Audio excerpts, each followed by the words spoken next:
Brand new interview with the BBC. Former Vice President Kamala Harris is hinting at a comeback in 2028 after losing to President Trump last year.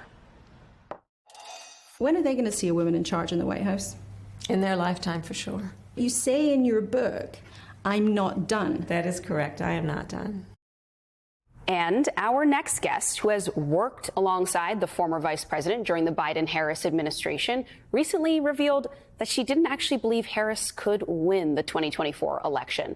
Let's bring in former White House Press Secretary Karine Jean-Pierre, author of the new book, Independent: A Look Inside a Broken White House, Outside the Party Lines. In it, the former press secretary explains why she left the Democratic Party and defends former President Biden's mental acuity, among a whole host of other hot-button topics.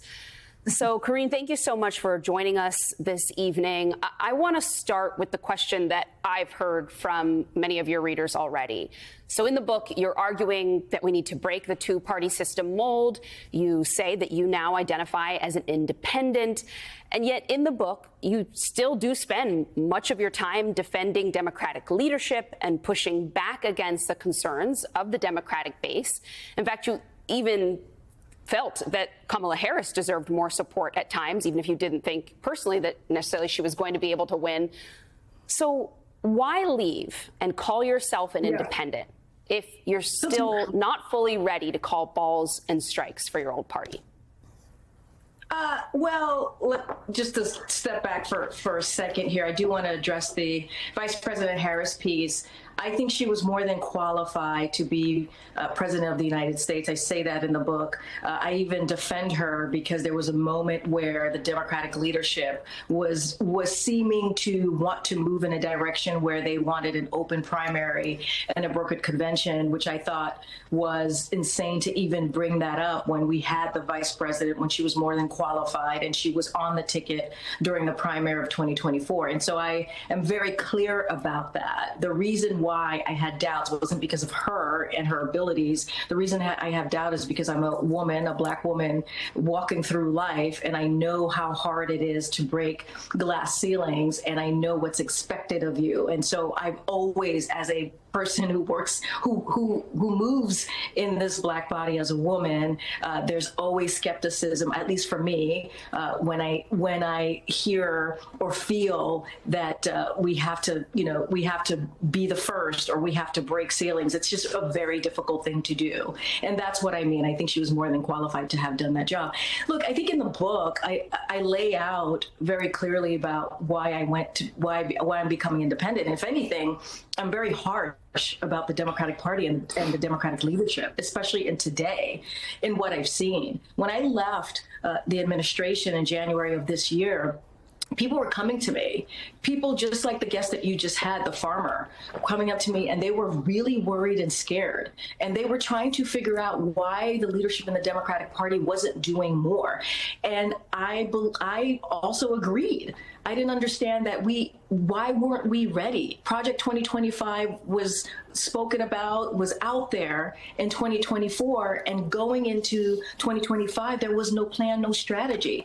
It should not have been as business as usual. So I kind of disagree with the question. I actually have been very clear and laid out in the book as to why I am very disillusioned and disappointed with the Democratic Party, and I think they should do more. And we have to focus that now in the moment. We have to be really zeroed in on how we move forward. I understand that you may be disillusioned with the Democratic Party, and you do make that clear. But when I say defend, I mean you defend, for example, President Biden's abilities. You pushed back against accusations of decline. You continued to do that in other interviews. You said in one interview that he has been treated as if he was the worst thing ever. And so you're still very careful about the reputation, of course, of the man that you worked for. I think something many people understand. But he was at the top of that ticket that many Americans felt failed the country. Yeah, okay. I have known Joe Biden since 2009. I got to see him every single day. And my opinion is obviously my personal opinion, and it's never changed. I've never varied from it when I was the White House press secretary till today. And what I'm trying to say is this is a man objectively, as president, has had a successful couple of years as president. He turned around an economy. He turned around our relationships across the globe. He led a coalition globally, something that we hadn't seen in decades when it came to the war in Ukraine.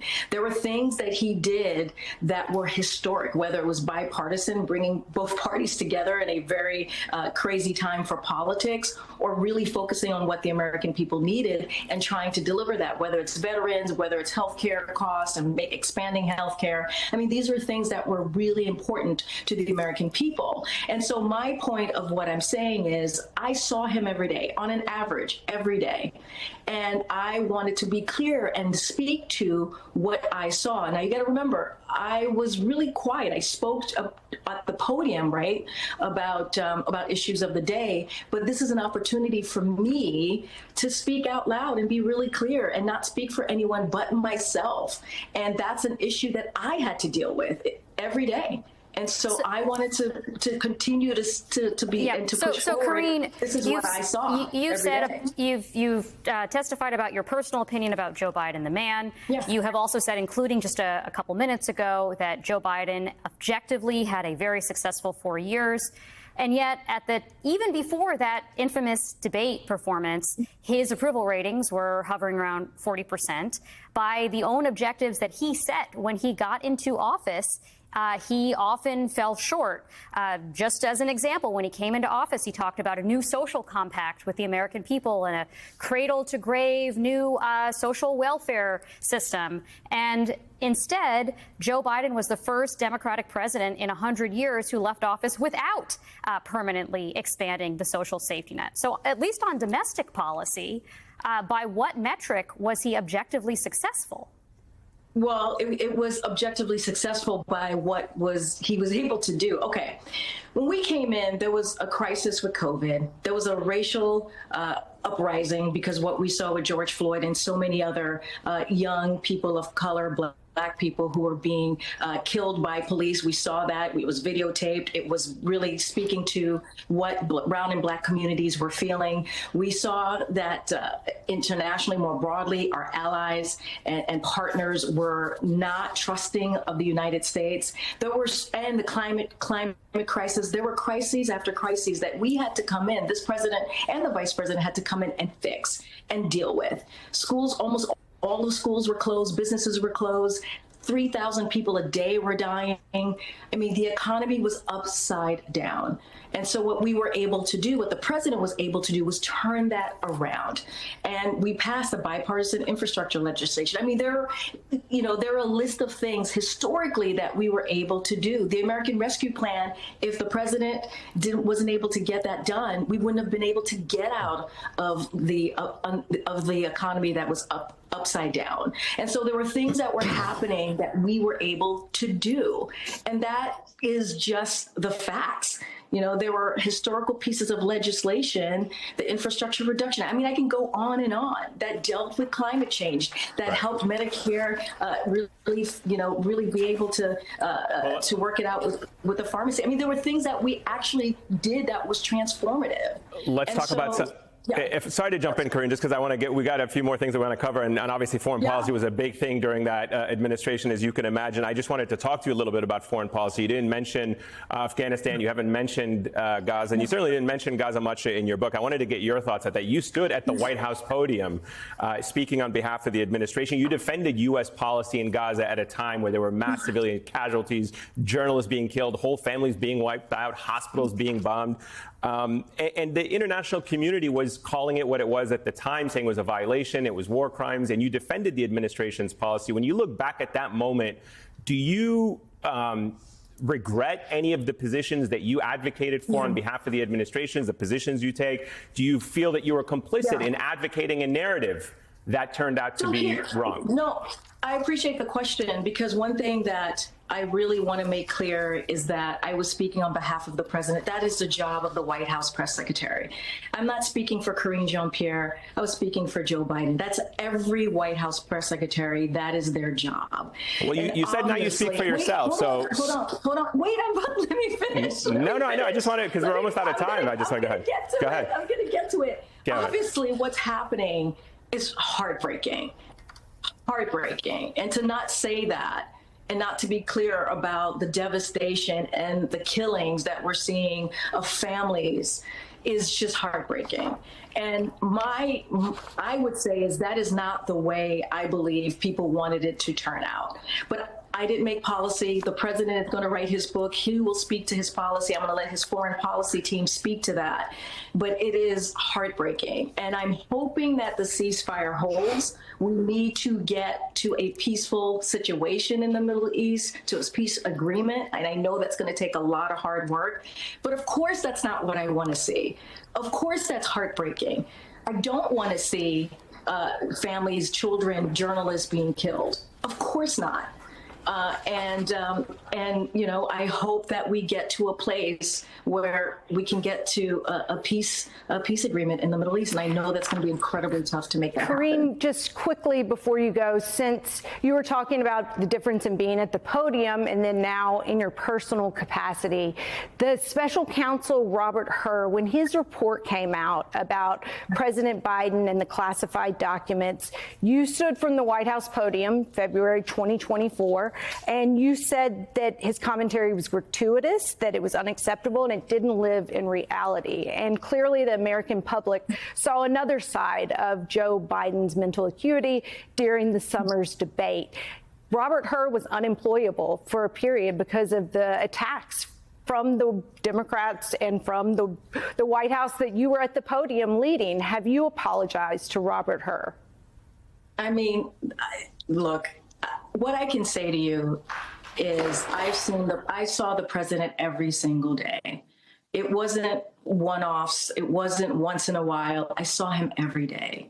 Well, he is someone that was sharp. Case, have you gone back to someone who you had pretty sharp comments about, and we all saw a different reality in your personal capacity? What I'm saying is my reality was this. My reality was somebody that I saw every single day who was sharp, who pushed his team, was understanding very clearly of the policy of history. That is what I saw. I could only speak for what I saw on a daily basis for 2.5 years, almost 4 years, actually.